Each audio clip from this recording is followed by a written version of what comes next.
அடுத்த வெப்ப அலைக்கு 40 முதல் 5 டிகிரி செல்சியஸ் வரை தயாராக இருங்கள். செய்ய வேண்டியவை மற்றும் செய்யக்கூடாதவை இவை. எப்போதும் அறை வெப்பநிலையில் உள்ள தண்ணீரை மெதுவாக குடிக்கவும்.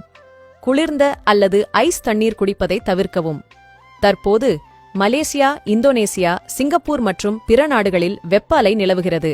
நமது சிறிய இரத்த நாளங்கள் வெடிக்கக்கூடும் என்பதால் வெப்பநிலை 40 டிகிரி செல்சியஸ் அடையும் போது மிகவும் குளிர்ந்த நீரை குடிக்க வேண்டாம் என்று மருத்துவர்கள் அறிவுறுத்துகிறார்கள்.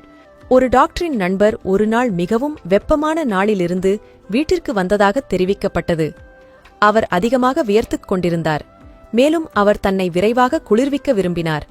அவர் உடனடியாக குளிர்ந்த நீரில் தனது கால்களை கழுவினார். திடீரென்று அவர் சரிந்து விழுந்தார்.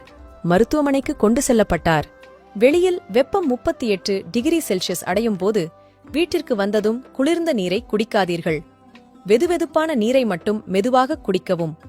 உங்கள் கைகள் அல்லது கால்கள் கடுமையான வெயிலில் வெளிப்பட்டால் உடனடியாக கழுவ வேண்டாம். கழுவுவதற்கு அல்லது குளிப்பதற்கு முன் குறைந்தது அரை மணி நேரம் காத்திருக்கவும். ஒருவர் வெப்பத்திலிருந்து குளிர்விக்க விரும்பினார். உடனடியாக குளித்தார்.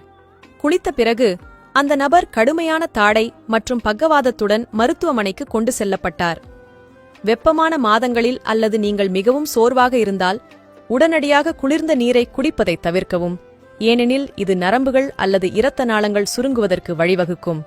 இது பக்கவாதத்திற்கு வழிவகுக்கும். இந்த எச்சரிக்கை பதிவை தயவு செய்து அதிகமாக மற்றவர்களுக்கு பகிரவும். இதுபோன்ற ஆரோக்கிய பதிவுகளுக்கு உணவே மருந்து பக்கத்தை ஃபாலோ செய்யுங்கள். நன்றி.